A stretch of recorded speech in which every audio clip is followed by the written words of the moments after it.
আলহামদুলিল্লাহ ওয়াসালাতু ওয়াসালাম আলা রসুলিল্লাহ। আসসালামু আলাইকুম রাহমাতুল্লাহ। আজকে আমাদের প্রশ্ন উত্তর পর্ব, চতুর্থ নম্বর পর্ব। যারা উপস্থিত আছেন এবং যারা দূর দূরান্ত থেকে শুনছেন এবং আমাদের সম্মানিত শেখ ডক্টর মোহাম্মদ মঞ্জুর ইলাহি, সবাইকে জানাই আহলান ওয়া সাহলান। আজকে আমাদের প্রশ্ন উত্তর পর্বটি একটু ভিন্ন আঙ্গিকে হবে। আমরা আজকে আপনাদের থেকে লাইভ কোশ্চেন গুলো নিব, কিন্তু কোশ্চেন গুলো আমাদের অনুষ্ঠান সৌন্দর্যের সাথে আপনারা চ্যাট বক্সে পাঠাবেন। ইনশাল্লাহ সেই চ্যাট বক্স থেকে কোশ্চেন গুলো আমি পড়ে শোনাবো এবং আমাদের সম্মানিত শেখ ডক্টর মোহাম্মদ মঞ্জুর ইলাহি উনি আপনাদের জীবন ঘনিষ্ঠ প্রশ্নগুলোর উত্তর দিবেন ইনশাআল্লাহ।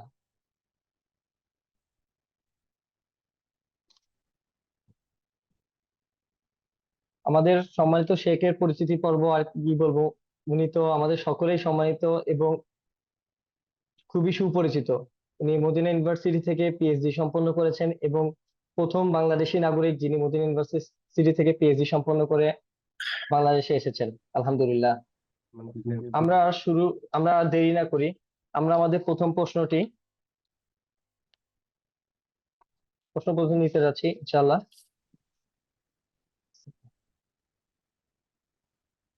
আমাদের প্রথম প্রশ্নটি আহ, আমাদের এক ভাই করেছেন। তার এক আত্মীয় হচ্ছে মিথ্যা মামলার শিকার হয়েছেন। বর্তমানে তার কিছু টাকা আছে, কিন্তু সুদের কারণে ব্যাংকে ফিক্সড ডিপোজিট করতে চাচ্ছেন না তিনি। বর্তমানে তার নামে মিথ্যা মামলা থাকার কারণে ফিক্সড ডিপোজিট এর টাকাটি শুধু মামলার জন্য খরচ করবেন। এই জন্য ইসলামী ব্যাংকে ডিপোজিট করতে পারবেন কিনা সেটা জানতে চেয়েছেন।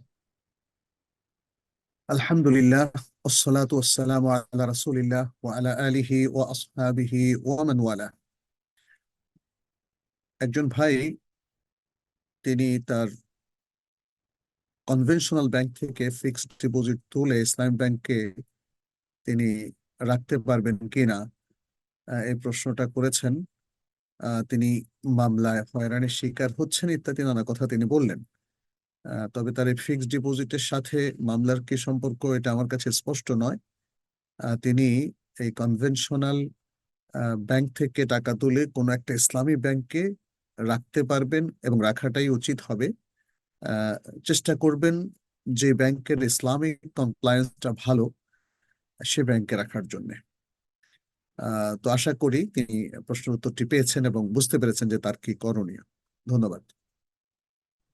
শেখ, আমাদের আহ, দ্বিতীয় প্রশ্নটি হচ্ছে, একজন ভাই কোশ্চেন করেছেন, আমি সম্প্রতি একটি সরকারি চাকরির পরীক্ষায় প্রিলিমিনারি পাশ করেছি। এরপর শুধু ভাইবা বাকি। আমার পরিবারের কয়েকজন সদস্য ভাইবা বোর্ডে আমার জন্য সুপারিশ করার কথা বলেছে। সেক্ষেত্রে কোনো প্রকার আর্থিক লেনদেন জড়িত নয়, শুধুমাত্র মুখে সুপারিশ করতে চাচ্ছে। সেটা কি জায়েজ হবে? সেটা আমাদের ভাই জানতে চেয়েছেন। জি, ধন্যবাদ।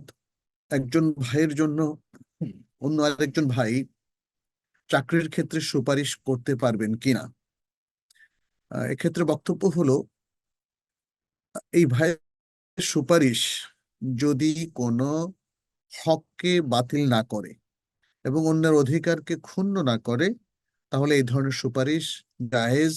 এবং শুধু জায়েজ না, এটা উত্তম কাজ বলে বিবেচিত হবে।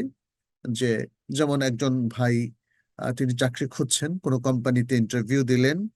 আহ, তিনি যদি জানেন যে এ ভাই যোগ্য, ভালো, তাহলে তিনি সুপারিশ করতে পারেন এই অর্থে যে আহ, ইনাকে চাকরিতে নেওয়া যেতে পারে বা নেওয়ার জন্য আমি সুপারিশ করছি। ইন্টারভিউ কর্তৃপক্ষ তো অবশ্যই তাদের একটা চেকলিস্ট থাকবে এবং তাদের একটা ফার্স্ট সেকেন্ড থার্ড এর একটা প্রায়োরিটি লিস্টও থাকবে। তারা সেখান থেকে নেবেন। তো সেক্ষেত্রে আহ, মানে এক বা একাধিক ব্যক্তি তাদের নিজেদের পক্ষে সুপারিশ নিতেই পারে। তো এই সুপারিশ করার ক্ষেত্রে শুধু এতটুকু খেয়াল রাখতে হবে, যেমন ইন্টারভিউ বোর্ড তারা একজন ব্যক্তিকে সুপারিশ করলেন যে হ্যাঁ, ইনি ফার্স্ট, ইনি সেকেন্ড। এখন এই ভাই লবিং করে ফার্স্ট সেকেন্ড থার্ড এদেরকে বাতিল করে লবিং এর মাধ্যমে যদি পেছন থেকে আরেকজনকে চাকরি দেওয়ার জন্য সুপারিশ করেন, তাহলে সেটা শরিয়া সম্মত হবে না। কিন্তু যদি কমন সুপারিশ হয়, যে অন্যদের কোনো অধিকার ক্ষুণ্ণ না করে এবং অন্যদের চাকরিটাকে বাতিল না করে যদি তাকে শুধু চাকরি দেওয়ার জন্য সুপারিশটা হয়ে থাকে, তাহলে সেটা শরিয়া সম্মত হবে ইনশাআল্লাহ। আলহামদুলিল্লাহ। যারা নতুন জয়েন করেছেন তাদের উদ্দেশ্যে বলছি, আমরা আজকের প্রশ্নোত্তর পর্বটি একটি ভিন্ন আঙ্গিকে পরিচালিত করছি। আপনারা আপনাদের জীবন ঘনিষ্ঠ প্রশ্নগুলো আমাদের চ্যাট বক্সে পাঠাতে পারেন। ইনশাল্লাহ আমাদের শেখ উত্তর দিবেন আপনাদের প্রশ্নগুলো। শেখ, আমাদের পরবর্তী প্রশ্নটি এক ভাই করেছেন, আমরা আমাদের সিয়াম গুলোকে সুন্দর করতে কোন কোন বিষয়ের দিকে খেয়াল রাখবো? সামনে রমাদান আসছে। আলহামদুলিল্লাহ, আমাদের ভাই রমাদান নিয়ে খুবই চিন্তিত, বোঝা যাচ্ছে। উনি আমাদের থেকে উনি আমাদের সম্মানিত শেখের থেকে সিয়াম সংক্রান্ত বিষয়টি জানতে চাইছেন। সিয়াম সুন্দর করার জন্য আমাদের কি করণীয় উচিত, মানে কি করা উচিত? আহ প্রথমত, রমাদানের সিয়াম যদি আমরা সুন্দরভাবে রাখতে চাই, সিয়াম থেকে সর্বোচ্চ বেনিফিট এবং শিক্ষা নিতে চাই, তাহলে রমাদানের সিয়ামের যে লক্ষ্যমাত্রা ইসলামী শরিয়া নির্ধারণ করেছে, সেটা আমাদেরকে ভালো করে হৃদয়ঙ্গম করতে হবে। কারণ যে কোনো কাজের লক্ষ্যমাত্রা অর্জন করতে হলে তাকে স্পেশাল কিছু প্রস্তুতি নিতে হয়, রমাদানের জন্য সেই প্রস্তুতি তাকে নিতে হবে। দ্বিতীয়ত, রমাদানের যে মেইন প্রোগ্রামগুলো ইসলামী শরিয়া সেট করে দিয়েছে, সেটাও আমাদের মাথায় রাখতে হবে। যেমন আহ রাসূলুল্লাহ সাল্লাল্লাহু আলাইহি সাল্লাম তিনি বলেছেন, রমাদান আসলেই আমরা যেন সিয়াম রাখার জন্য আমাদের ইমানি প্রস্তুতিটা নেই, আমাদের ইখলাসটাকে সঠিক করে নেই, নিয়তের বিশুদ্ধতা অর্জন করি। আমরা যেন তাকওয়া আরো বৃদ্ধি করার জন্য রমাদানের সিয়ামটাকে, এই সিয়াম সাধনাটাকে আমরা মেনটেন করি। আমরা যেন আমাদের আখলাকটাকে সুন্দর রাখি এবং নিজেরা সংযত রাখি, রমাদানের প্রত্যেকটা হুকুম আহকাম জেনে নিয়ে সঠিকভাবে সে হুকুম আহকাম যেন আমরা সম্পন্ন করি, এবং বিশেষ করে ইসলামের যে ফরজ ওয়াজিবগুলো আছে সেগুলো যেন আমরা মেনটেন করি। পাশাপাশি রমাদানের এই কার্যক্রমগুলো আরো বেশি সওয়াবের কারণ কিভাবে হতে পারে, সেই বুদ্ধি সেই জিনিসটাও যেন আমরা বুদ্ধিমত্তার সাথে চিন্তা করি এবং এলেমের আলোকে আমরা আমাদের লক্ষ্য উদ্দেশ্য নির্ধারণ করি। যেমন আহ আমরা যেন রমাদান মাসে দান খয়রাত সাদাকা বাড়িয়ে দেই, কোরআন তেলাওয়াত বাড়িয়ে দেই, কোরআন মুখী হয়ে যাই। আমরা যেন রমাদান মাসে অন্যান্য সয়েমদেরকে ইফতার করাই, সম্ভব হলে আমরা যেন রমাদানের শেষ দশকে ইরতিকাফ করি। আমরা যেন আহ আহ, সম্ভব হলে রমাদান মাসে একটা উমরা করি ইত্যাদি। এই সব কিছু রমাদানের বেনিফিটকে অনেক বাড়িয়ে দেয়। রমাদানের মাধ্যমে অনেক বেশি উপকৃত হওয়ার সুযোগ আসলে আমাদের সৃষ্টি হয়, এবং সবচেয়ে বেশি সৃষ্টি হয় আমাদের মধ্যে যে অধঃপতন আছে, যে আখলাকি পশ্চাৎপদতা আছে, যে হিংসা বিদ্বেষ হানাহানি আছে, এবং যে দুর্নীতি কিংবা খারাপ অভ্যাসগুলো আছে। রমাদানের মাধ্যমে আমরা সে সকল অভ্যাসগুলোকে আসলে আমরা দূর করতে পারি। রমাদান এসেছে আসলে আমাদের পাপ মোচন করার জন্য, এবং সেই জন্য রাসূলুল্লাহ সাল্লাল্লাহু আলাইহি ওয়াসাল্লাম বলেছেন, ও রমাদান ইলা রমাদান মুকাফফিরাতুন লিমা বাইনাহুমা। দুইটা রমাদানের মাঝখানে, এক রমাদান থেকে আরেক রমাদান, যদি আমরা ঠিক মতো সিয়াম এবং ইসলামের অন্যান্য কাজগুলো করি, তাহলে এর মাঝখানের পাপগুলো মোচন হয়ে যায়। তাতে বোঝা গেল রমাদানের এই প্রোগ্রামটা আমাদের শুধু ঈমান, ইখলাস, তাকওয়া এবং আখলাককেই সুদৃঢ় করে না, বরং যাবতীয় পাপাচার, বেদাত, শিরক, অন্যায়, অশ্লীলতা, এগুলো থেকে আমাদের প্রত্যেক ইন্ডিভিজুয়ালকে, প্রত্যেক পরিবারকে, প্রত্যেক মুসলিম সমাজকে, মুসলিম জনপদকে, মুসলিম কমিউনিটিকে রক্ষা করে, প্রোটেকশন দেয়। ফলে রমাদানকে যদি সেই গুরুত্ব সহকারে আমরা পরিপালন করতে চাই এবং রমাদানের সিয়াম সাধনায় নিজেদেরকে আমরা নিয়োজিত করতে চাই, তাহলেই এই বেনিফিটটা নেওয়া সম্ভব। আল্লাহ যেন আমাদের সবাইকে সে তৌফিক দান করেন। আমিন। আলহামদুলিল্লাহ, আলহামদুলিল্লাহ। শেখ, আমাদের পরবর্তী প্রশ্নটি আমাদের এক বোন করেছেন। তিনি জানতে চেয়েছেন যে তার নাবালিকা একটি অল্প বয়স্ক মেয়ে আছে, সে যদি তার মেয়েকে তার নিজে থেকে স্বর্ণ গিফট করে, কিংবা কোনো আত্মীয় যদি তাকে গিফট করে থাকে স্বর্ণগুলো, সেগুলো জাকাত কি তাকে দিতে হবে, বা কিভাবে সেগুলো জাকাত আদায় করবে, সেই বিষয়টি জানতে চেয়েছে। স্বর্ণ যদি নেশাব পরিমাণ পৌঁছে, তাহলে তো জাকাত দিতে হবে, এটাই বিশুদ্ধ মত। সেটা স্বর্ণের বার হোক, স্বর্ণের মানে অর্নামেন্ট হোক, অথবা অন্য যা কিছু হোক না কেন, এটাই শক্তিশালী অভিমত। যদিও স্বর্ণের মেয়েদের ব্যবহৃত স্বর্ণের ক্ষেত্রে ভিন্ন আরেকটি মত রয়েছে। এখন কোনো মা অথবা কোনো আত্মীয় যদি তার মেয়েকে অথবা তার কোনো আত্মীয়কে স্বর্ণ গিফট করে, যেমন বিবাহ উপলক্ষে গিফট করা হয়, কিংবা অন্য যে কোনো উপলক্ষে গিফট করে, অথবা অনেক আত্মীয় তারা বিদেশে থাকেন, তারা যখন বাংলাদেশে আসেন তাদের মেয়ে আত্মীয়দেরকে তারা এভাবে গিফট করে থাকেন। এই গিফট জমা হওয়ার মধ্য দিয়ে যদি কোনো মেয়ে সে অনেক স্বর্ণের মালিক হয়ে যায় এবং সেটা নেশাব পরিমাণ পৌঁছে, তাহলে তার জাকাত দিতে হবে কিনা, দিলে কে দিবে, এটা হলো মূল প্রশ্ন। উত্তর হচ্ছে তার জাকাত দিতে হবে। এবং সাধারণত জাকাত কে দিবে? যিনি নেসাবের মালিক, নেসাবের ওনার, তিনি তো জাকাত দিবেন। অতএব জাকাত তাকে শোধ করতে হবে। এখন প্রশ্ন হচ্ছে যে হয়তো তার কাছে ক্যাশ টাকা নাই, তাহলে কিভাবে দিবেন? এক্ষেত্রে যদি তার বাবা তার পক্ষ থেকে টাকা শোধ করে দেয়, তার জাকাতের টাকাটা শোধ করে দেয়, সেটা হতে পারে। অথবা সে যদি তার স্বর্ণ থেকে কিছু অংশ বিক্রি করে সে জাকাতের সমপরিমাণ টাকা সে ডিসবার্স করে বা বন্টন করে দেয়, তাহলে সেটাও হতে পারে। তাহলে এভাবে মোটামুটি জাকাতের টাকাটা ওনারই দিবে, এটাই হলো বেসিক প্রিন্সিপাল। কিন্তু ওনার না দিয়ে যদি তার ভাই ভাই বা পিতা বা মাতা কেউ একজন দিয়ে দেন, তাতেও হবে। এর প্রমাণ হলো, যদি কোনো ব্যক্তি ঋণগ্রস্ত থাকে, তাহলে তার এই ঋণের টাকাটা যে কেউ দিতে পারে। তার ভাই দিয়ে দিতে পারে, তার বাবা দিয়ে দিতে পারে, তার বোন দিয়ে দিতে পারে, তার মা দিয়ে দিতে পারে, অথবা অন্য কোনো মুসলিমও দিয়ে দিতে পারে। অথবা সেই ব্যক্তি দিয়ে দিতে পারেন যিনি গ্যারান্টি দিয়েছেন যে ইনাকে ঋণ দেওয়া যেতে পারে, উনি ঋণ শোধে ব্যর্থ হলে আমি দিয়ে দিব। তাহলে এই যে জাকাতটা, এটা হলো সম্পদের একটা অংশ, যেটা অন্যের, আপনার সম্পদের মধ্যে আছে, এটা আপনার উপর একটা দায় দেনা হিসাবে আছে। অতএব কোনো ব্যক্তির উপর জাকাত ফরজ হওয়া মানে হচ্ছে জাকাত যতটুকু তাকে দিতে হবে সেই পরিমাণ টাকা তার উপর দায় দানা হয়ে আছে, এবং নিয়ম হচ্ছে তিনিই দিবেন, এই দায় দানাটা তিনি শোধ করবেন। কিন্তু তার পক্ষে যদি কেউ শোধ করে, তাহলে সেটাও তার পক্ষ থেকে পরিশোধিত হয়ে যাবে ইনশাআল্লাহ। জি। শেখ, আমাদের পরবর্তী প্রশ্ন এসেছে।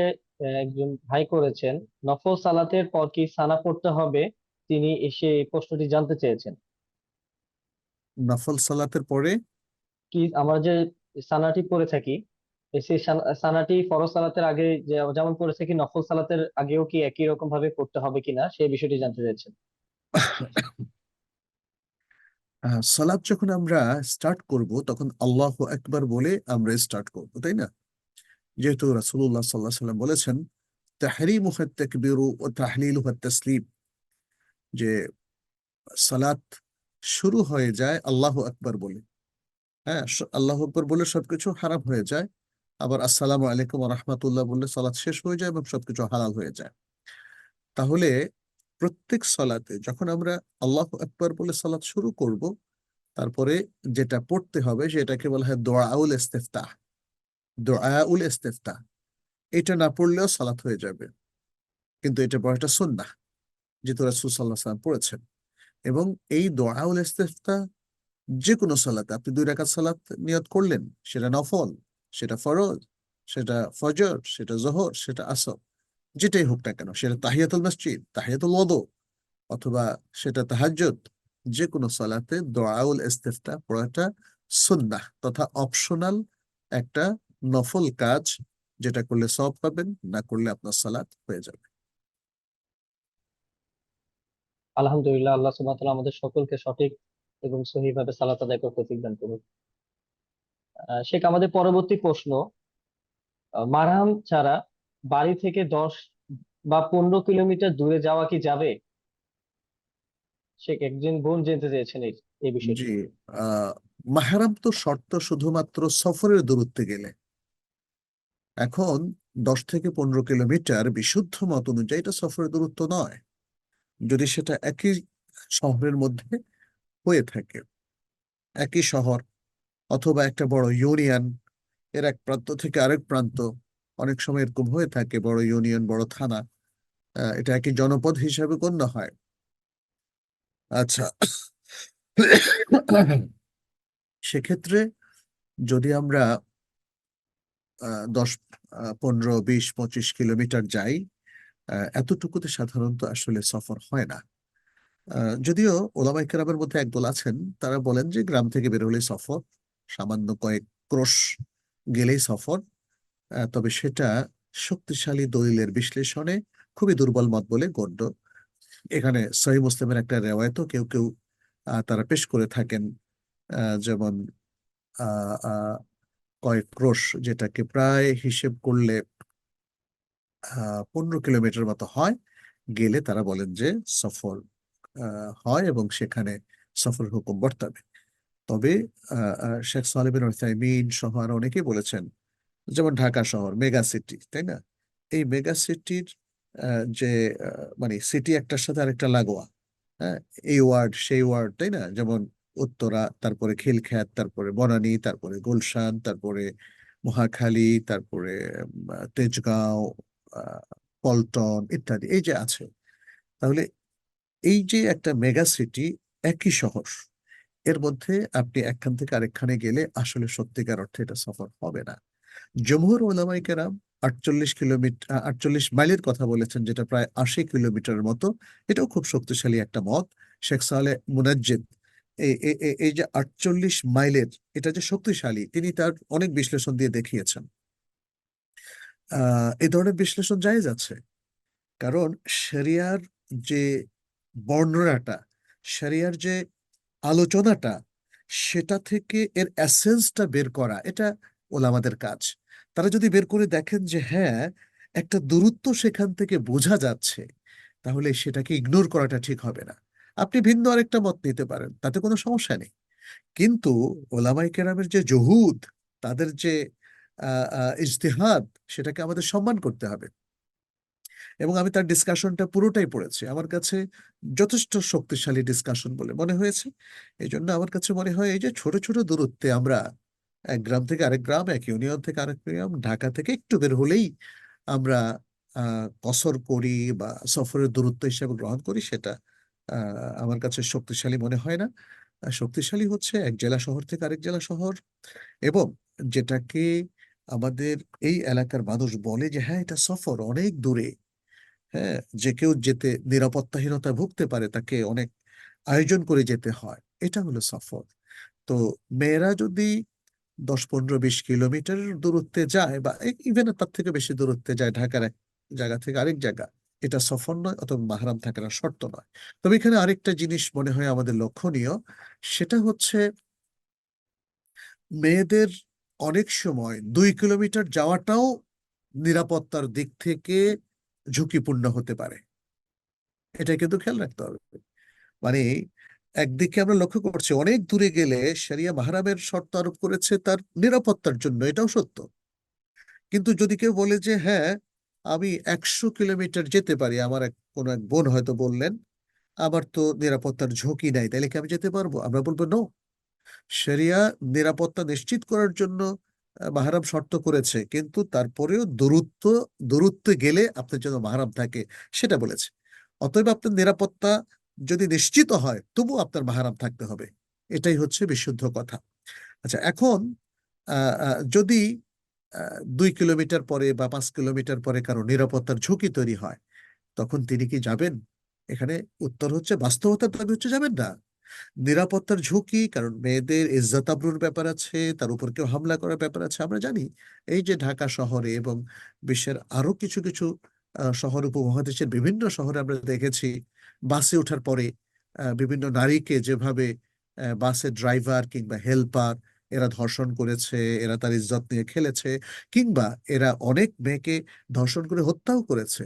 তাহলে নিরাপত্তার এই ঝুঁকিটা কিন্তু আমাদেরকে কনসিডারেশনে নিতে হবে। সেখানে আমাদের ওই ক্যালকুলেশনে গেলে হবে না যে শরিয়ত তো আমাকে মাহরামের কথা বলে নাই, অতএব আমার স্বামী মাহরাম কোনো কিছুই দরকার নাই। কিন্তু এই যে দরকার নাই বলার পরেও আপনি দেখেন, আপনি যদি বিপদে পড়েন, তখন তো বিশাল একটা ক্ষতি আপনার হয়ে যাবে, জীবনেরও আশঙ্কা, ইজ্জতেরও আশঙ্কা।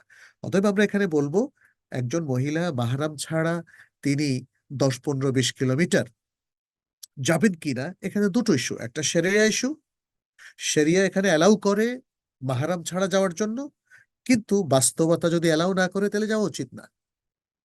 আর যদি বাস্তবতার দিক থেকে এতটুকু দূরত্ব বা তার চেয়ে বেশি দূরত্ব, যেটা শরিয়া সফর বলেনি, কেউ যেতে চান, তাহলে তাতে শরিয়াতে কোনো বাধা নাই। শরিয়াতে কোনো বাধা নাই। জি।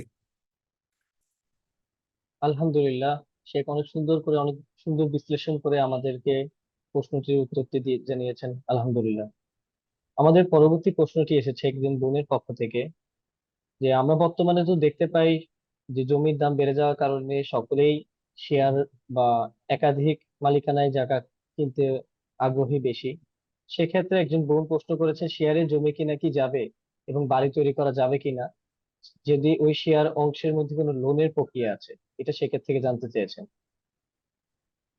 শেয়ারে বাড়ি করা যাবে কিনা, কার সাথে শেয়ারে, সেটা কি বলেছে? না শেখ, উনি এটা মেনশন করেনি, উনি জাস্ট বলেছেন যে শেয়ারে বাড়ি কেনা যাবে কিনা যেখানে লোনের একটি প্রক্রিয়া আছে, লোন পরিশোধ বা এমন কোন একটা প্রক্রিয়া আমার আছে। মনে হয় আমাদের এই বোন পুরো বিষয়টা সঠিকভাবে বা স্পষ্ট করে সহজভাবে ফুটিয়ে তুলতে পারেন।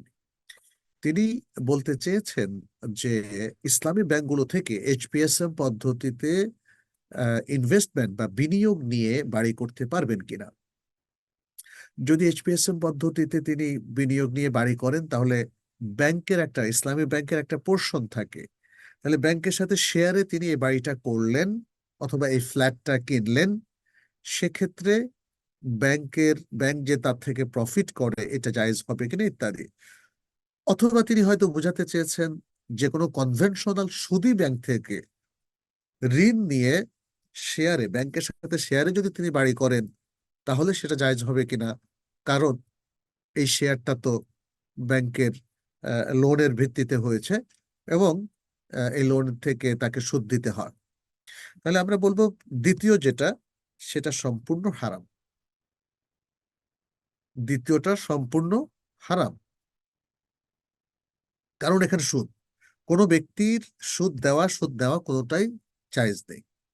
কিন্তু প্রথমটা যেটা এসপিএসএম পদ্ধতিতে, এটা একটা শেরঈ ইনভেস্টমেন্ট বা শেরঈ বিনিয়োগ। এখানে ইসলামী ব্যাংকের সাথে সে শেয়ার মালিকানার ভিত্তিতে, শেয়ার করার ভিত্তিতে তারা দুজন একটা ফ্ল্যাটের অথবা একটা স্থাপনার মালিক হয়েছে। পরে ব্যাংক তার পোর্শনটা তার কাছে রেন্ট দিয়েছে, বা যেটাকে আমরা বলি ভাড়া। আর ইসলামে তো ভাড়া দেওয়া জায়েজ, এবং সে ভাড়া থেকে ব্যাংক তার প্রফিটের পোর্শনটা উঠাচ্ছে। আমরা জানি যে অনেকেই টাকা থাকলে ফ্ল্যাট কিনে ভাড়া দেয়। এটাও এক ধরনের বিজনেস। ভাড়া থেকে তার যে ইনকামটা আসে, এটাও তার একটা প্রফিট। অতএব সেটা শরিয়া সম্মত হবে। তবে বেশ কিছু শর্ত আছে। এইচপিএসএম, এই যে বিনিয়োগটা নেওয়ার কথা বলা হচ্ছে ইসলামী ব্যাংকগুলো থেকে, এখানে বেশ কিছু টার্মস কন্ডিশনস আছে শরিয়া যেগুলো আরোপ করেছে। তাহলে এই বিনিয়োগটা শুদ্ধ হওয়ার জন্য তাকে সেই শর্তগুলো পূরণ করতে হবে। যদি শর্ত তিনি পূরণ করেন, তাহলে সেটা একটা এই বিনিয়োগ হবে। কিন্তু যদি তিনি সুদী ব্যাংক থেকে সুদের ভিত্তিতে লোন নিয়ে শেয়ারে বাড়ি করেন, তাহলে সেটা জায়েজ হবে না। আলহামদুলিল্লাহ। যারা নতুন জয়েন করেছেন এবং যারা কোশ্চেন করতে যাচ্ছেন, তারা দয়া করে আমাদের চ্যাট বক্সে আপনাদের জীবন ঘনিষ্ঠ প্রশ্নগুলো পাঠাতে পারেন। ইনশাল্লাহ শেখ প্রশ্নগুলো উত্তর দিবেন। শেখ, আমাদের পরবর্তী প্রশ্নটি একজন বোন করেছেন। তিনি জানতে চেয়েছেন, কোনো একটি এলাকার মহিলারা যদি একজন ইমাম রেখে ওই এলাকাতেই যে তারাবি নামাজ আদায় করতে চায়, সেক্ষেত্রে শরিয়ার হুকুম কি, ইসলাম কি বলে সে ব্যাপারে। আমাদের বাংলাদেশ এখন মসজিদের দেশ। এর শহরগুলো মসজিদের শহর, এবং অনেক মসজিদেই এখন মেয়েদের সালাতের ব্যবস্থা থাকে। অতএব আমরা সবচেয়ে বেশি রেকমেন্ড করব, যদি মসজিদগুলোতে মেয়েদের পক্ষে সম্ভব হয়, তারাবির সালাতে অ্যাটেন্ড করা। কারণ মসজিদে তারাবি পড়ার মধ্যে একটা সৌন্দর্য থাকে। একজন খুবই ভালো মানের হাফেজ থাকেন, তিনি আবার প্রত্যেক 2 রাকাত বা 4 রাকাতের ফাঁকে ফাঁকে কিছু আলোচনা করেন।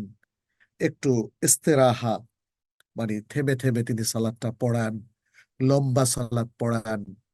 মাঝখানে আয়াতগুলোর কিছু তাফসির তিনি করেন। মানে এত সুন্দর একটা আয়োজন, এটা পুরুষরাই শুধু অ্যাভেল করবে, মেয়েরা করবে না? করা উচিত আমি মনে করি। কিন্তু মেয়েরা যদি তারাবির সালাতটা বাড়িতে পড়তে চায়, এমনকি পুরুষরাও কোনো কারণে যদি বাড়িতে পড়তে চান, সেটা শরীয়তে জায়েজ আছে। রাসূল সাল্লাল্লাহু আলাইহি সাল্লাম সহিহ বুখারীর রিওয়ায়াতে তারাবির নামাজ যে 3 দিন 3 রাত বা 4 রাত যে পড়েছিলেন, সেটা বাড়িতেই পড়েছেন, সেটা মসজিদে না, তার নিজের ঘরে পড়েছেন। সাহাবায়ে কেরাম সেটা লক্ষ্য করে তার সাথে ইক্তেদা করেছেন, যেহেতু এটা মসজিদের সাথে অ্যাডজাসেন্ট ছিল। ফলে বাড়িতে তারাবিতেও কোনো সমস্যা নেই। যদি জামাতের সাথে মসজিদে তারাবিতে অংশগ্রহণ করেন, এটা উত্তম, এটা উত্তম, কোনো সন্দেহ নাই। কিন্তু এই জিনিসগুলো নিয়ে ঝগড়া করাটা খুবই অনুত্তম কাজ। আচ্ছা, এখন আপনার প্রশ্ন এসেছে আসলে আপনারা মহিলারা একজন ইমাম নির্ধারণ করে কোনো একটা বাড়িতে বা বাসায় তারাবির আয়োজন করবেন কিনা। আমার কাছে মনে হচ্ছে এটা সুন্দর আয়োজন নয়। কারণ এর আসল আমরা রেয়ারলি একটা দুটো ঘটনা যদি দেখি, ফ্রিকুয়েন্টলি দেখি না, ফ্রিকুয়েন্টলি দেখি না। সেক্ষেত্রে আমরা বলবো, মানে সমন্বয় করে বলবো, যে অপরিচিত ইমামকে এনে তার পেছনে শুধু মহিলারা এই আয়োজনটা করবেন না। তবে আপনার হাউস হোল্ডের মধ্যে আপনাদের যদি কোনো ভাই, ভাতিজা, ছোট ভাই এরকম কেউ মাহরাম টাইপের থেকে থাকে, তাহলে তার পেছনে যদি আপনারা আয়োজন করেন, তাতে কোনো সমস্যা নেই। তাহলে আমরা বলবো যে এই আয়োজনটার ক্ষেত্রে সবসময় ফিতনামুক্ত থাকা এবং বাড়ির ভেতরে যেন কোনো সমস্যা তৈরি না হয়, সেদিকে খেয়াল রাখবেন। যদি বেগানা কোনো পুরুষ যিনি ইমাম হিসেবে থাকবে না, সব মহিলা থাকবে, তাহলে কিন্তু নানা ধরনের সমস্যা তৈরি হতে পারে। সে আলোচনা আমরা এখানে করব না। অতএব সেটাকে অ্যাভয়েড করে আপনাদের দুটো অপশন থাকলো। এক, খুব আপনজন এমন কোনো, যেমন কিশোর হতে পারে, যে আপনাদের ভাতিজা বা ভাগিনা এই টাইপের, তার পেছনে পড়তে পারেন, অথবা ছোট ভাই তার পেছনে পড়তে পারেন। আর অথবা নিজেরা ইন্ডিভিজুয়ালিও পড়তে পারেন, কোনো সমস্যা নেই। জি। আলহামদুলিল্লাহ। শেখ, আমাদের পরবর্তী প্রশ্নটি আহ, এসেছে, আমার সন্তানকে কোন ধরনের মাদ্রাসা কিংবা সিলেবাসে পড়ালে ভবিষ্যতে আপনাদের মাদ্রাসার সাথে সামঞ্জস্য করা যাবে? শেখ, আপনাদের প্রতিষ্ঠান বা আমাদের প্রতিষ্ঠান সম্পর্কে জানতে চেয়েছে কোন এক বোন অথবা ভাই, যে বোঝা যাচ্ছে না। শেখ, যদি এই সম্পর্কে কিছু বলতেন। ধন্যবাদ আপনাকে। ইমাম বুখারী ট্রাস্ট, আলহামদুলিল্লাহ, আল্লাহর তৌফিকে আমরা অনেক ওলামায়ে কেরাম মিলে এবং আমাদের আরো অনেক আহ, ইসলাম প্রিয় সঙ্গী সাথীদের মিলে আমরা এই প্রতিষ্ঠানকে দাঁড় করিয়েছি। এর আন্ডারে অনেকগুলো শিক্ষা প্রতিষ্ঠান পরিচালিত হচ্ছে, ভবিষ্যতে হবে। এর মধ্যে কুল্লিয়াতুল কোরআনুল কারীম, মাদ্রাসাতুল ইসলামিয়া, এবং এর পাশাপাশি দারুল হাদিস, আরবিক মাদ্রাসা, এবং এর পাশাপাশি আরবিক ইনস্টিটিউট, যেটাকে মারহাদুল লুগাল আরবি আমরা বলছি, এবং মারহাদ তাদরিব আল মুআল্লিমিন বা ইনস্টিটিউট অফ টিচার্স ট্রেনিং, তারপরে মারহাদুল বাহথ আল ইলমি, ইনস্টিটিউট অফ সায়েন্টিফিক রিসার্চ। আমি খুবই দুঃখিত, বেশ ঠান্ডা লেগে যাওয়ার কারণে একদিকে সর্দি, অন্যদিকে একটু কাশ, যে কারণে একটু আবার কথা বলতে কিছুটা বাধাগ্রস্ত হচ্ছে। আপনারা মাফ করবেন আর দোয়া করবেন আল্লাহ যেন পূর্ণ সুস্থ করে দেন। তো আমাদের এতগুলো প্রতিষ্ঠান আমরা হাঁটি হাঁটি পাপা করে হামাগুড়ি দিয়ে শুরু করেছি। আলহামদুলিল্লাহ, আমরা আশা করি যে একসময় খুবই স্ট্রংলি দাঁড়াতে পারবো, হাঁটতে পারবো, দৌড়তে পারবো। তো এগুলোতে আপনাদের সন্তানকে আপনারা দেবেন, আমরা এখনই সে আহ্বান জানাই। এবং এই প্রতিষ্ঠানগুলোকে আন্তর্জাতিক বা জাতীয় পর্যায়ের মানসম্পন্ন করার জন্য আমরা দিনরাত চেষ্টা করছি এবং বিভিন্ন এক্সপার্টদের সাথে মত বিনিময় করছি এবং বিভিন্ন ওলামায়ে কেরামের সাহায্য সহযোগিতা নিচ্ছি। তো সেক্ষেত্রে আপনারা আপনাদের সন্তানদেরকে সেভাবে একটু গড়ে তুলুন যাতে তারা আরবিটা ভালো করে শিখতে পারে, ইসলামের এলেমটা অর্জন করার জন্য মানসিকতাটা তৈরি করতে পারে। কারণ রিয়াল ইসলামিক নলেজ নেওয়ার জন্য একটা মাইন্ডসেট লাগবে, আর অনেক পরিশ্রম করতে হবে, যেভাবে আমাদের সালাফ করেছেন। আরবি শেখার জন্য শুধু মনে মনে কল্পনা করলে বা ইচ্ছা প্রকাশ করলে হবে না। তাকে একটা সুন্দর প্ল্যান করতে হবে। আমরা আরবি শেখাতে গিয়ে যে প্রবলেমটা দেখলাম সেটা হচ্ছে আমাদের ভাই বোনেরা প্রচুর পরিমাণে তারা আরবি শিখতে চান এবং একসাথে অনেকে যাকে যাকে এসে এনরোল করেন, কিন্তু যখন কোর্সটা আমরা শেষ করি দেখি যে 10% অথবা 15% মানুষ, 100 জনের মধ্যে 10-15 জন থাকেন, বাকিরা বলেন যে আসলে পারবো না। এটা ঠিক না, সবাই পারবেন। আমার বিশ্বাস যে আপনারা সবাই পারবেন আরবি শিখতে, কিন্তু ওই যে মাইন্ডসেটটা লাগবে, সাহস লাগবে এবং কমিটমেন্টটা লাগবে। আপনারা আপনাদের সন্তানদেরকে এই কমিটমেন্টটা দেন, এই মাইন্ডসেটটা দেন যে বাবা অনেক কষ্ট করে তোমাকে শিখতে হবে, তোমাকে আরবি শিখতে হবে, তোমাকে দিন শিখতে হবে, তোমাকে কোরআন শিখতে হবে, তোমাকে হাদিস শিখতে হবে, কোরআন হাদিসের পক্ষে তোমাকে কাজ করতে হবে এবং পৃথিবীর সবচেয়ে ভালো মানুষ তোমাদেরকে হতে হবে। ফলে অনেক চেষ্টা, চরিত্র লাগবে এবং অনেক পরিশ্রম লাগবে। আপনি তাকে এভাবে পারিবারিকভাবে গড়ে তোলেন, আর প্রতিষ্ঠান আপনি আপনার পাশে অ্যাভেলেবল যেটা ভালো পান সেখানে আপাতত ভর্তি করেন। কারণ সকল প্রতিষ্ঠানই কিছু না কিছু সমস্যা থাকে, এজন্য আমরা ওইভাবে কোনো একটা প্রতিষ্ঠানের নাম উল্লেখ করে এখানে বলি না। কিন্তু আমরা বলবো যে যে কোনো প্রতিষ্ঠানে দেখবেন যে আপনার সন্তান ভালো শিখতে পারছেন কিনা, সেটা তার সাথে ম্যাচ হয় কিনা, সেখানে ভালো পড়াশোনা হয় কিনা, সেখানে আখলাক শেখে কিনা, আকীদা শেখে কিনা, ঈমান শেখে কিনা, তাহলে সেখানে আপনি একটু কিছু ত্রুটি থাকলেও সেখানে ভর্তি করিয়ে দেন। আর আমি আপনাদেরকে অবশ্যই আহ্বান জানাই যে ভবিষ্যতে তারা যেন আমাদের প্রতিষ্ঠানে এসে মাধ্যমিক, উচ্চ মাধ্যমিক এবং কুল্লিয়া লেভেলে তারা ভর্তি হয়, এবং আমরা ইনশাআল্লাহ প্রাণান্তকর চেষ্টা করব যেন মধ্যপ্রাচ্যের এবং বিশেষ করে সৌদি আরবের ইউনিভার্সিটিগুলোর কোনো একটিতে তারা যেন চান্স পায়। আমরা চেষ্টা করছি মদিনা বিশ্ববিদ্যালয়, উম্মুল কোরা বিশ্ববিদ্যালয়, ইমাম মোহাম্মদ বিন সৌদ ইসলামিক বিশ্ববিদ্যালয়, কিং সৌদ বিশ্ববিদ্যালয়, তারপরে তাইবা বিশ্ববিদ্যালয়, তারপরে কিং আব্দুল আজিজ বিশ্ববিদ্যালয়, তাইফ ইউনিভার্সিটি, আল কাসিম ইউনিভার্সিটি, আল জিজান ইউনিভার্সিটি, জানেন অনেকগুলো বিশ্ববিদ্যালয় সৌদি আরবে হয়েছে। এবং একটা সুসংবাদও দিচ্ছি, সেগুলোতে প্রচুর পরিমাণে বাংলাদেশি ছাত্র এখন ভর্তি হচ্ছে, আলহামদুলিল্লাহ। তো অনেকেই হয়তো ভাবেন যে কিভাবে ভর্তি হবে, আমরা তো জানি না। ইমাম বুখারী ট্রাস্টের একাধিক প্রতিষ্ঠান, বিশেষ করে কুল্লিয়াতুল কোরআনুল কারীম ওয়াদ দিরাসাতুল ইসলামিয়া আপনাদেরকে সেই সেই সহায়তাটা দিবে, সেই সাপোর্টটা দিবে, যাতে করে আপনার সন্তান যদি সে উচ্চ মাধ্যমিকটা শেষ করে তাহলে যেন সে ইউনিভার্সিটি লেভেলে যেন সে এই মধ্যপ্রাচ্যের বিশ্ববিদ্যালয়গুলোতে ভর্তি হতে পারে। ইনশাআল্লাহ আপনারা আমাদের জন্য দোয়া করবেন। আল্লাহ যেন আমাদের এই সুন্দর আশাটুকু কবুল করেন, দেশ ও জাতির এবং আপনাদের সন্তানদের খেদমত করার জন্য আল্লাহ তাআলা আমাদের সুযোগ করে দেন। আল্লাহুম্মা আমিন ইয়া রাব্বাল আলামিন। মাশাআল্লাহ, আল্লাহ সুবহানাহু ওয়া তাআলা আমাদের শেখেরও যেন নেক হায়াত, আরো হায়াত বৃদ্ধি করে দেন। আলহামদুলিল্লাহ, যেন আমাদেরকে আরো বিভিন্ন প্রতিষ্ঠান শেখ আমাদেরকে দিতে পারেন, বা আমাদের পরিচালনা, শেখের পরিচালনা আলহামদুলিল্লাহ আমাদের অনেকগুলো প্রতিষ্ঠান যাচ্ছে, প্রতিষ্ঠান পরিচালিত হচ্ছে। সকলের কাছে আমি দোয়া চাচ্ছি যেন আপনারা সকলে দোয়া করবেন। আমাদের পরবর্তী প্রশ্ন একজন ভাই করেছেন, যারা সুধী ব্যাংকের এলসি ডিপার্টমেন্টে, অর্থাৎ আমদানি রপ্তানি বিষয়ক কাজ করেন, তাদের আয় কি হালাল হবে?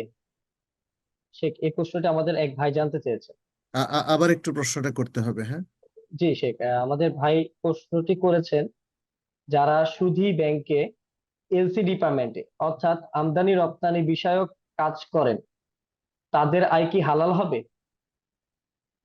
আচ্ছা, সুদী ব্যাংকে এলসি বিষয়ক কাজ করেন, এখন তিনি কি সুদী ব্যাংকের এমপ্লয়ি, সুদী ব্যাংকে তার চাকরি, নাকি তিনি এলসি করেন তার ব্যবসার জন্য?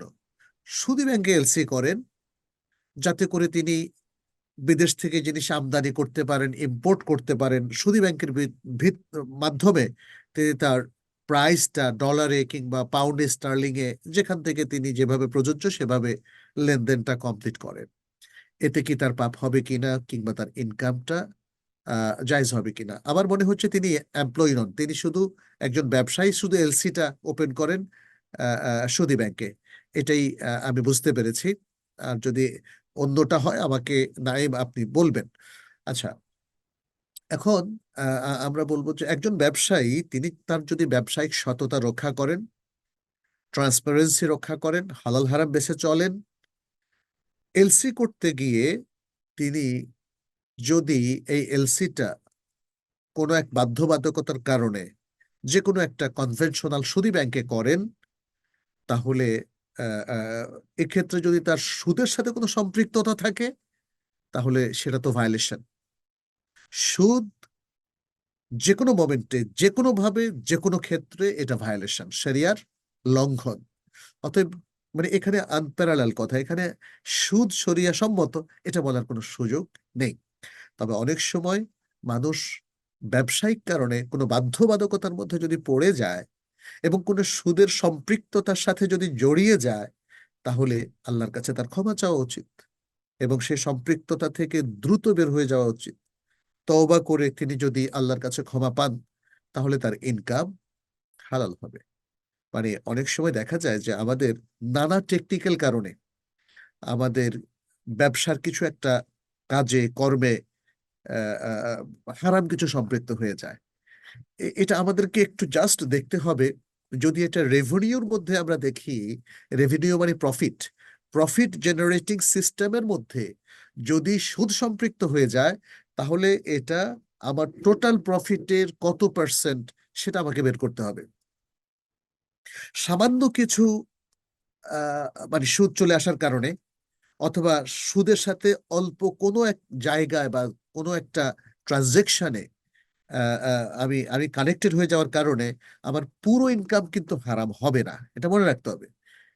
এখন কোনো একটা জায়গায় যদি আমার সুদটা ইনকামে চলে আসে বা প্রফিটে চলে আসে বা রেভিনিউতে চলে আসে, তাহলে আমাকে সেটা দেখতে হবে কত পার্সেন্ট। সেই পার্সেন্টটাকে আমাকে পিউরিফাই করতে হবে, অর্থাৎ আমার টোটাল ইনকাম থেকে এটাকে আলাদা করে ফেলতে হবে।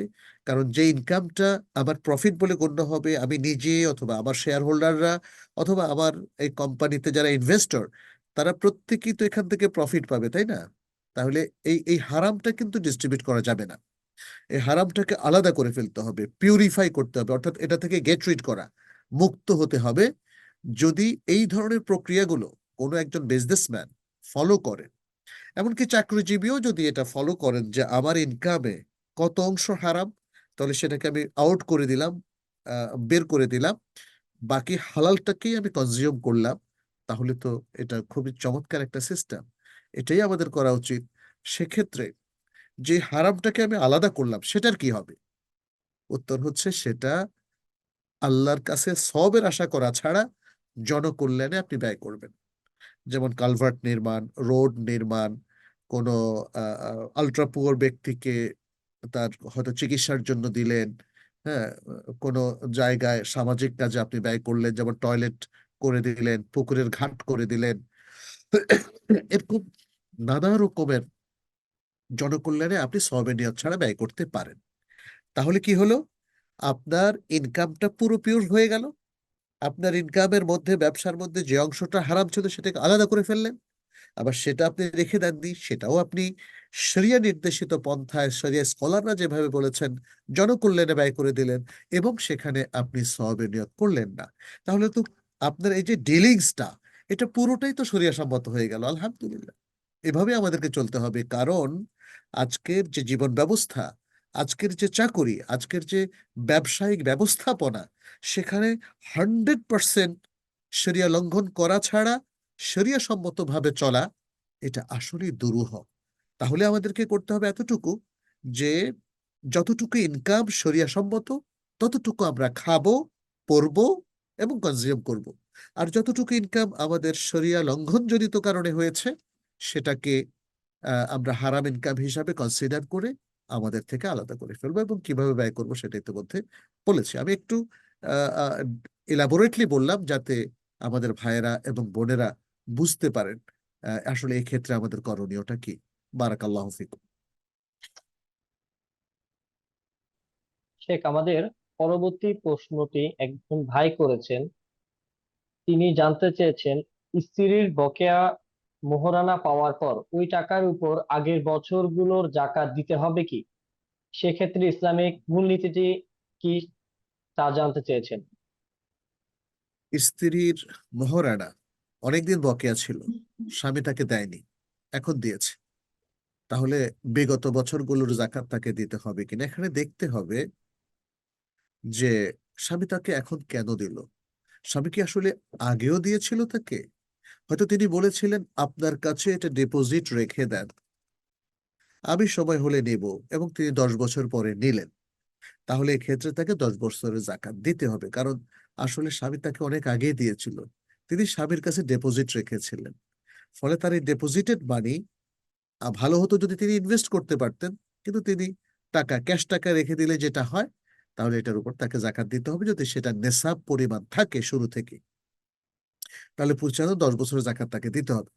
কিন্তু যদি এমনটা হয় যে স্বামী তাকে কখনোই মহারানার টাকা দেয়নি, আজকে 10 বছর পরে বা 1+12 বছর পরে কিংবা 20 বছর পরে স্বামীর হয়তো বোধোদয় হয়েছে, তিনি তাকে তার মহারানার টাকাটা দিলেন, তাহলে বিগত 1 বছরের জাকাতও তাকে দিতে হবে না, কারণ মহারানার ওয়াদা তিনি পেয়েছিলেন বিবাহের সময়। কিন্তু এই 10 বছর বা 20 বছর বা 12 বছর তিনি কিন্তু মহারানার অধিকারী হন নাই, মহারানা তার ওনারশিপে, মালিকানায় আসে নাই। কোনো সম্পত্তি যদি কারো মালিকানায় না আসে, তখন তার উপর কোনো জাকাত হয় না। ফলে এখানে এই বোনের যদি দ্বিতীয় অবস্থা হয়, তাতে কোনো জাকাত নাই, বরং তিনি পাওয়ার পর থেকে যদি 1 বছর অতিক্রান্ত হয় এবং সেটা নেশাব পরিমাণ হয়, তাহলে জাকাত হবে। আর প্রথম অবস্থার ক্ষেত্রে আমরা বলেছি তাকে জাকাত দিতে হবে, কারণ স্বামী মূলত তাকে শুরুতেই দিয়েছিল, তিনি স্বামীর কাছে সেটা জমা রেখেছিলেন। আমি আশা করি যে আমাদের এই ব্যাখ্যাটা আপনি বুঝতে পেরেছেন। শেখ, আমাদের পরবর্তী প্রশ্ন আমাদের আরেক ভাই করেছেন। তিনি জানতে চেয়েছেন ফরজ গোসলের সময় ব্যবহৃত পানির ছিটা দেওয়ালে দরজায় লাগলে সেই স্থানগুলো কি পবিত্র করতে হবে? উনি জানতে চেয়েছেন ওগুলো কি অপবিত্র হয়ে যায় কিনা, অপবিত্র হলে পবিত্র করার প্রয়োজনীয়তা কি বা প্রয়োজন আছে কিনা। পানি, ফরজ গোসল অথবা অজুতে ব্যবহৃত পানি, এটাকে বলা হয় আলমা আল মুস্তামাল, ইউজড ওয়াটার। অজু বা গোসলে ব্যবহৃত পানি, এটা কি পবিত্র থাকে না অপবিত্র হয়ে যায়? এবং যদি পবিত্র থাকে, তাহলে এটা দিয়ে কি ফের কোনো পবিত্রতা অর্জন করা যায় কিনা। প্রথম কথা হচ্ছে যে আমাদের ওলামায়ে কেরাম বলেছেন, অজু বা গোসলের কারণে পানি অপবিত্র হয় না, এটা তহেরই থেকে যায়, এটা পবিত্রই থেকে যায়। অজু বা গোসলের কারণে পানি নাজাসাত হয় না। ফলে আমরা বলবো, মানে প্রশ্নের উত্তরটা খুবই ক্লিয়ার, যদি অজু করার সময় দেয়ালে বা দরজায় বা জুতোয় বা শরীরে কখনো কোনো ফোঁটা এসে লাগে, তাহলে তার শরীরের কাপড়, জুতা, দেয়াল, দরজা কোনোটাই অপবিত্র হবে না। তো এই বিষয়টায় আমাদের জমহুর ওলামায়ে কেরাম বা প্রায় সব ওলামায়ে কেরাম একমত। শুধু একটা জায়গায় তাদের ইখতিলাফ, সেটা হচ্ছে এই পানি দিয়ে, যে পানিটা অলরেডি ইউজড হয়ে গেছে, ফার্দার এটা দিয়ে অজু করা যাবে কিনা। এক্ষেত্রে একদল ওলামায়ে কেরাম বলেন যে যে পানিটা পবিত্র, নাজাসাত হয়নি, সেটা দিয়ে আবার অজু করতে কোনো অসুবিধা নেই। তবে আরেক দল ওলামায়ে কেরাম বলেন যে না, একবার ব্যবহৃত পানি অজুতে কিংবা গোসলে, সেটা দিয়ে দ্বিতীয়বার আর কারোর জন্য অজু করা বা গোসল করা জায়েজ হবে না। তো আমার মনে হয় মানে দ্বিতীয়বার গোসলের বা দ্বিতীয়বার অজুর প্রশ্নটা এখানে ছিল না, এখানে ছিল শুধুমাত্র আহ দেয়ালে কিংবা দরজায় লাগলে সেটার জবাব আমাদের কাছে স্পষ্ট যে সেটা অপবিত্র হবে না। অতএব দেয়াল বা দরজা কিংবা জুতাতেও যদি লাগে, সেগুলো ধোয়ার কোনো প্রয়োজন হবে না। জাযাকাল্লাহু খাইরান। শেখ, আমাদের পরবর্তী প্রশ্নটি একজন ভাই করেছেন। কোনো মেয়েকে যদি কাবিনে বিচ্ছেদের সুযোগ দেয়া থাকে, সেক্ষেত্রে সে কি কাজী অফিসে গিয়ে বিচ্ছেদ নিতে পারবেন? সেক্ষেত্রে তার ইদ্যত কতদিন হবে? তালাক সংক্রান্ত এই মাসালাটি জানতে চেয়েছে। কোনো মহিলাকে যদি শর্ত সাপেক্ষে বা শর্ত ছাড়া তাকে আহ, নিজেকে তালাক দেওয়ার অধিকার অর্পণ করা হয়,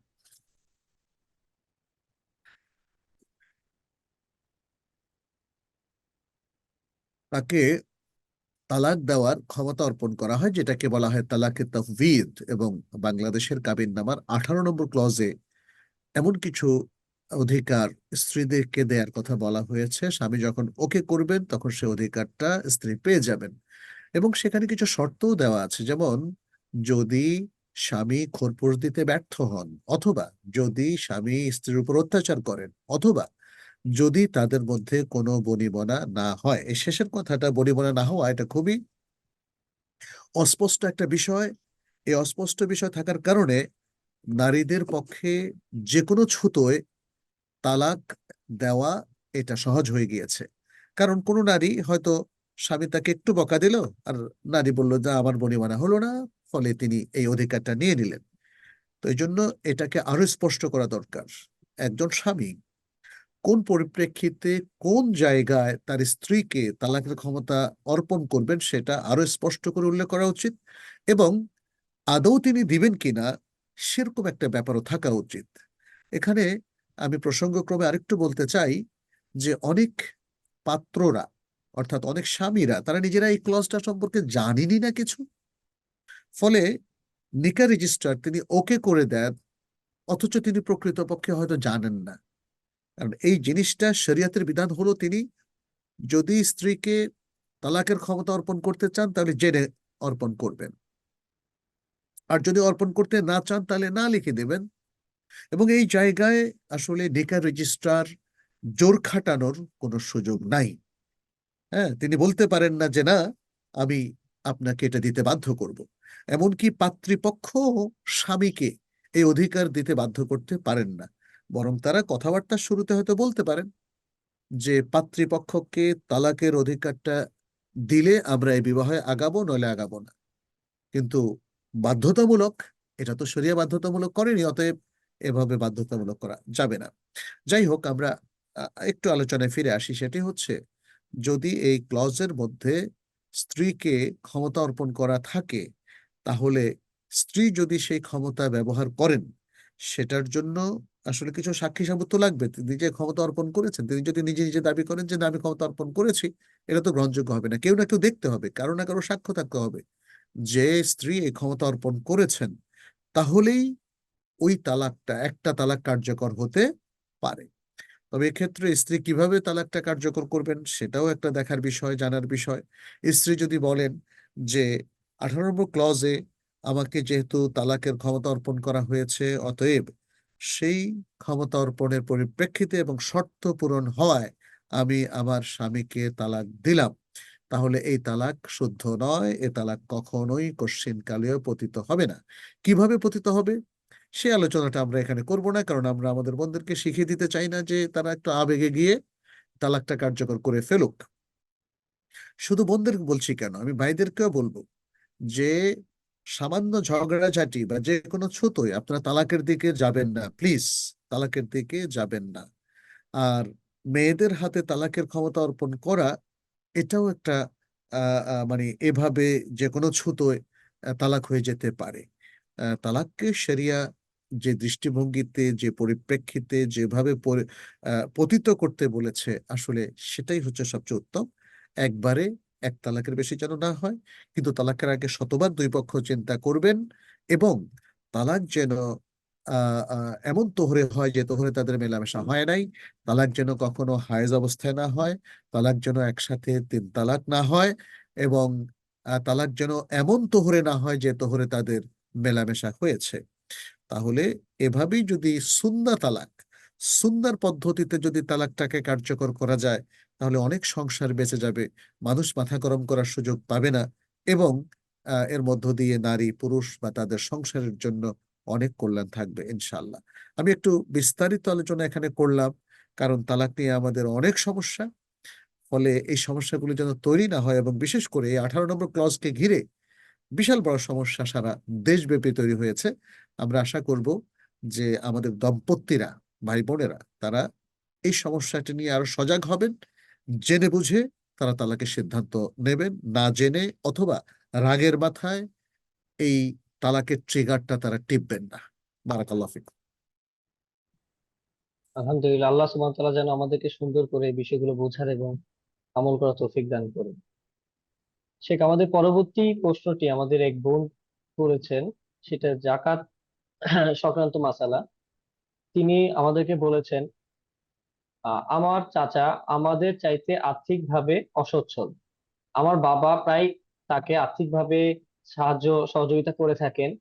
আহ, একবার তা তার চাচা, আমাদের বোনের চাচা, তার বাবা থেকে একটা বিশাল অঙ্কের টাকা লোন নিয়েছিলেন।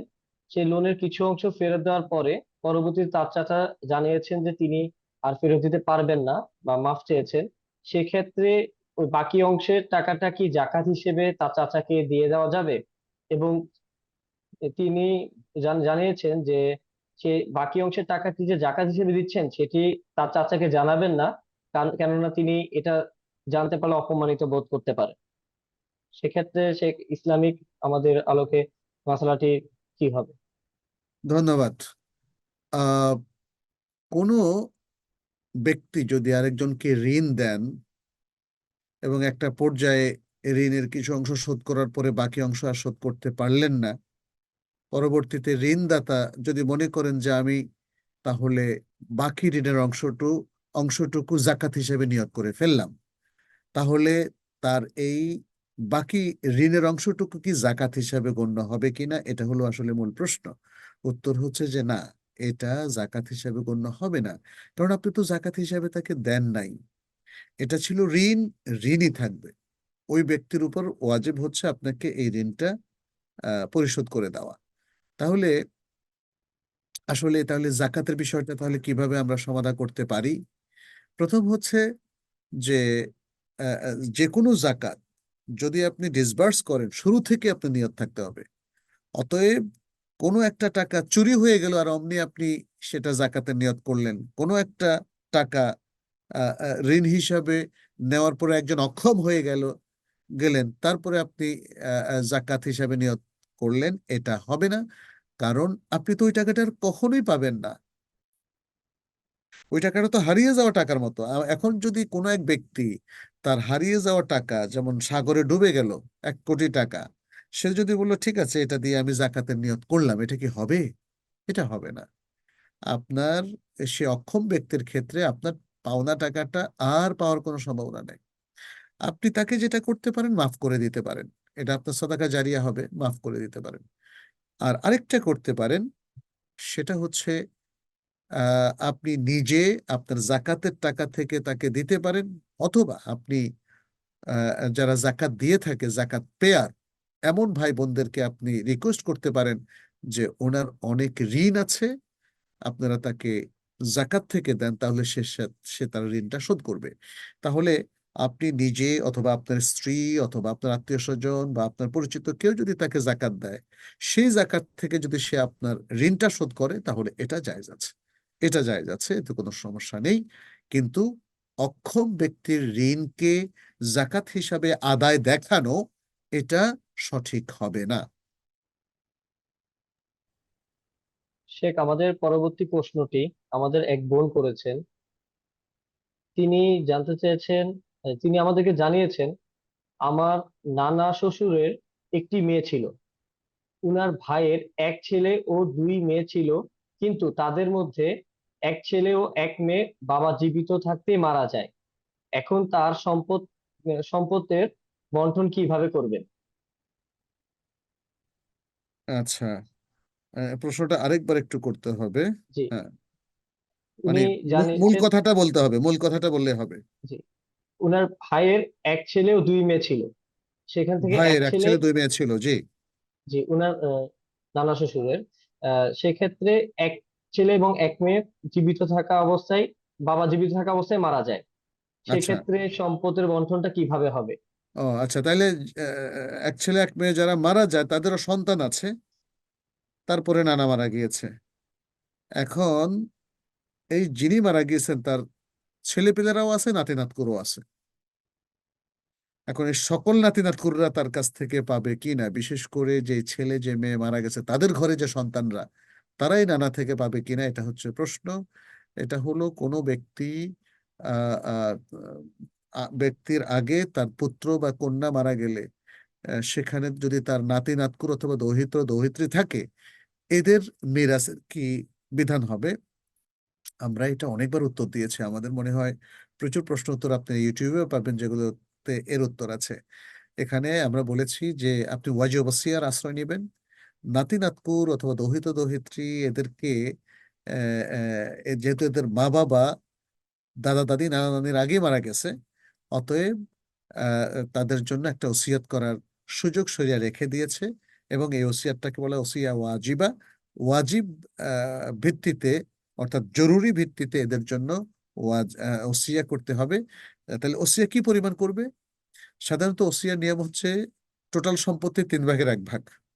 এখন যে কন্যা অথবা যে ছেলেটা মারা গেছে, সে যদি দাদা বা দাদি, নানা বা নানি এদের মৃত্যুর আগে জীবিত থাকতো বা মৃত্যুর সময় জীবিত থাকতো, এবং তাদের মৃত্যুটা তাদের বাবা মায়ের যে কারো পরে হতো, তাহলে সেক্ষেত্রে তিনি কতটুকু পেতেন এইটা। আর ওসিয়ার সর্বোচ্চ হচ্ছে 1/3। এই দুটোর মধ্যে যেটা কম সেটা ওই নাতি নাতকুররা বা দহিত দহিত্রীরা পাবে। এ ব্যাপারে আমার একটা আর্টিকেল আছে, সেই আর্টিকেলটা আপনারা জানেন যে ওই যে দহিত দহিত্রী এবং নাতি নাতকুর তাদের বাবা মারা যদি দাদা দাদির নানা নানির আগে মারা যায় তখন কি হবে, এটা এটা আমার ওয়েবসাইটে আছে, মাজরুল্লাহি.com।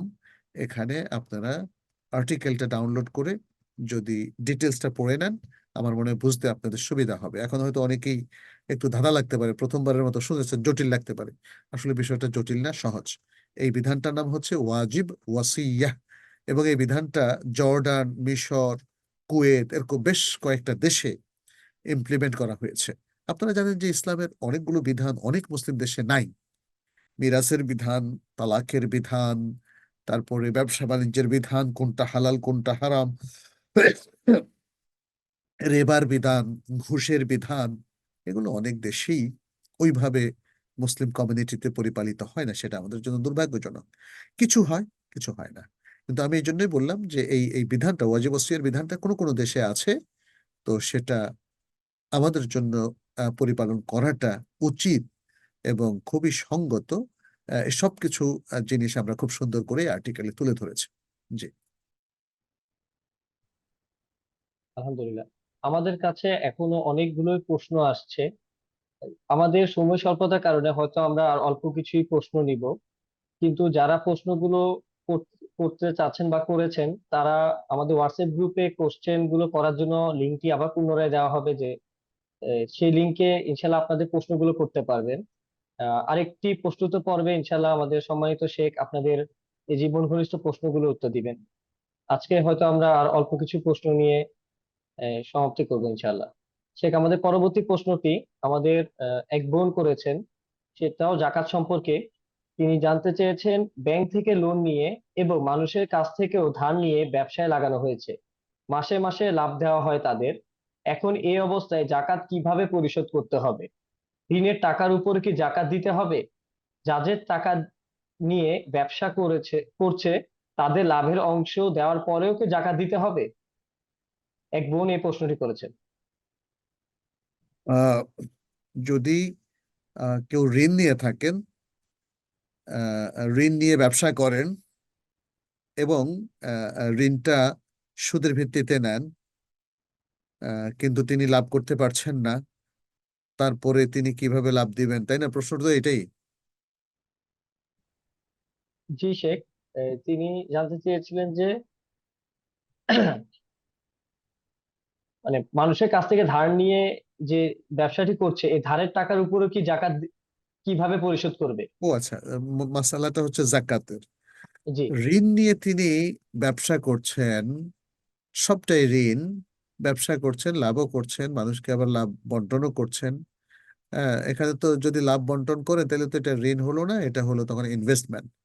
যাই হোক, মানুষের টাকা দিয়ে যিনি ব্যবসা করছেন তাকে জাকাত দিতে হবে কিনা এইটা দেখতে হবে। যদি ব্যবসাটা তার নিজের হয় তাহলে দিতে হবে। তো আপনি জাকাত ক্যালকুলেটরটা ফলো করবেন। আপনি আমাদের একটা জাকাত অ্যাপস আছে, আমার জাকাত, এটা গুগল প্লে স্টোরে গেলে আপনারা পাবেন। আমাদের যে জাকাতের বইটা আছে ফিকুহ জাকাত, এই ফিকুহ জাকাতের আদলে আমরা একটা অ্যাপস তৈরি করেছি, আমার জাকাত। অর্থাৎ আমার জাকাতটা কিভাবে দিব। সেখানে একটা জাকাত ক্যালকুলেটর আছে, আপনি যদি সে জায়গায় বসান তাহলে দেখবেন যে জাকাত কিভাবে ক্যালকুলেট করতে হয়। তাহলে যদি ব্যবসাটা আপনার হয়, সেখানে বিজনেস জাকাত নিয়েও আমরা ডিটেলস আলোচনা করেছি, তাহলে জাকাত তো দিতে হবে, সেটা যদি নেশাব পরিমাণ পৌঁছে। আর যদি মানে সেখানে আমরা ক্যালকুলেটরের মধ্যে দেখিয়েছি যদি আপনার দায় দানা থাকে, এবং এই দায় দানাটা হচ্ছে ওই যেই জাকাত ইয়ারের জাকাতটা বের করছেন সেই ইয়ারের দায় দানা, তাহলে সেটা তো আপনার বাদ যাবে, বাকি ভবিষ্যতের দায় দানাগুলো বাদ যাবে না। যেমন আপনার 1 কোটি টাকা ধার দেনা আছে, আপনার এখন 50 লক্ষ টাকা আপনার জাকাত অ্যামাউন্ট, এর থেকে আসবে 1,25,000, 1,25,000, তাই না? 1 কোটি টাকাতে সাধারণত আসে 2.5 লাখ টাকা জাকাত, তাহলে তার অর্ধেক হলো 1,25,000, এটা আপনার জাকাত আসবে। এখন কথা হচ্ছে যে আপনার যে ওই যে 1 কোটি টাকা ধার দেনা আছে, সেই কারণে কি পুরো 50 লাখ টাকার উপর আপনার জাকাত মাফ হয়ে যাবে? উত্তর হচ্ছে যে না, বরং আপনার ধার দেনা থেকে আপনি এই জাকাত ইয়ারের মধ্যে যেটা শোধ করলেন, শুধু সে অংশটা খরচের খাতায় চলে যাবে, বাদ যাবে। আর বাকি আগামী বছরগুলোতে যে ধারটা আপনাকে শোধ করতে হবে বা কিস্তিগুলো শোধ করতে হবে, সেই কারণে অন্য অ্যামাউন্ট গুলোর জাকাত মাফ হবে না। ঋণ থাকার কারণে বিশাল একটা অংশের উপরে জাকাত মাফ হবে না, কারণ এই অংশটার ওনার আপনি, তাসাররুফ 100% আপনার। আপনি তো এখান থেকে লাভ করে করে আস্তে আস্তে শোধ করবেন। অতএব যেটা খরচ হয়ে গিয়েছে ধার দেনা শোধ করতে গিয়ে, শুধু সেটাই বাদ যাবে। আর যে ধার দেনাটা আপনি এখনো শোধ করেন নাই, সেটার কোনো অংশ আপনার জাকাত যোগ্য অ্যামাউন্ট থেকে বাদ যাবে না। আশা করি বুঝতে পেরেছি। আলহামদুলিল্লাহ শেখ, আজকে আমরা একটি লাস্ট প্রশ্ন নিব আজকের জন্য। সেই প্রশ্নটি আমাদের এক ভাই করেছেন। জয়ফল, জয়ন্তী ও পোস্তদানা খাওয়া কি হালাল, তিনি জানতে চেয়েছেন। জয়ফল, জয়ন্তী নাকি? জি শেখ। আহ, এবং এই বিষয়টা পোস্তদানা। নিয়ে আমরা দেখে বলবো, কারণ এবং ভাইকে বলবো আপনি আরো ডিটেলস বলেন। জয়ফল, জয়ন্তী এগুলো কি ধরনের ফল, এগুলোর প্রভাবটা কিরকম, এগুলো কি, এগুলোর মধ্যে নেশা আছে কিনা, ইত্যাদি নানা বিষয় তো আসে, বা এগুলোর সাথে কোনো কিছু মিক্সচার আছে কিনা, এগুলো ক্লিয়ার করেন। ক্লিয়ার করার পরে আমরা উত্তর দিব। এবং আমি বলবো যে ভাই বা বোন এই প্রশ্নটা পাঠিয়েছেন, তিনি আবার প্রশ্নটা করেন আরো ডিটেলস, তাহলে আমরা উত্তর দিতে পারবো ইনশাআল্লাহ। জি, আজকে মনে হয় এখানে আলহামদুলিল্লাহ। শেষ করা যেতে পারে। জি শেখ, আমরা আলহামদুলিল্লাহ, আপনি অনেকগুলো প্রশ্নের উত্তর দিয়েছেন অসুস্থতা থাকা সত্ত্বেও। জাযাকাল্লাহু খাইরান শেখ। আলহামদুলিল্লাহ, আল্লাহ সুবহানাহু ওয়া তাআলা আমাদেরকে তৌফিক দিয়েছেন এত সুন্দর একটি দ্বীনি মজলিসে এতক্ষণ থাকার জন্য এবং প্রশ্নগুলো খুব মনোযোগ সহকারে শোনার জন্য। আলহামদুলিল্লাহ। সকলের উদ্দেশ্যে বলতে চাই, আমাদের ইমাম বুখারী ট্রাস্ট আন্ডার কনস্ট্রাকশন রয়েছে। সেটা আমাদের ইমাম বুখারী ট্রাস্টের আন্ডারে রয়েছে 3টি প্রকল্প: ইমাম বুখারী জামে মসজিদ কমপ্লেক্স, কুলিয়াতুল কুরআন এবং একটি মাদ্রাসা। আপনাদের সকলকে আহ্বান জানাই যে আপনারা যেন আমাদের প্রতিষ্ঠানটি ওখানে ভিজিট করে আসেন, এবং সকলেই দোয়া এবং সাহায্যের জন্য আমি প্রার্থনা জানাচ্ছি। শেখ, তাহলে আমরা আজকের প্রোগ্রামটি শেষ করতে পারি। আচ্ছা। শেখ, আপনার কথা যে শোনা যাচ্ছে না, আপনি মিউট হয়ে গিয়েছেন। জি জি, আমরা তাহলে কাফারাতুল মাজলিস পড়ে বিদায় নেই, এবং বিদায় হওয়ার আগে আবারও সবার জন্য কল্যাণ কামনা করছি। আল্লাহ যেন সবার উপর রহমত ও বারাকাত নাজিল করেন, আমাদেরকে হেদায়েতের উপর রাখেন, এবং আমাদের ইমাম বুখারী মসজিদ কমপ্লেক্স এবং কুল্লিয়াতুল কোরআনের এই বিশাল প্রকল্প বাস্তবায়নের জন্য আমাদের সবাইকে তৌফিক দান করেন। এবং আমি সবাইকে আহ্বান জানাবো যে আসুন আমরা সকলে মিলে এই প্রকল্পটা বাস্তবায়ন করি, যাতে জ্ঞানের জগতে একটা বড় ধরনের সংযুক্তি হয়, ভ্যালু অ্যাড হয়। তো আল্লাহ আমাদের সকল প্রচেষ্টা কবুল করুন। هذا صلى الله وسلم على نبينا محمد وعلى آله وأصحابه أجمعين. سبحانك اللهم وبحمدك أشهد أن لا إله إلا أنت أستغفرك وأتوب إليك. والسلام عليكم ورحمة الله وبركاته.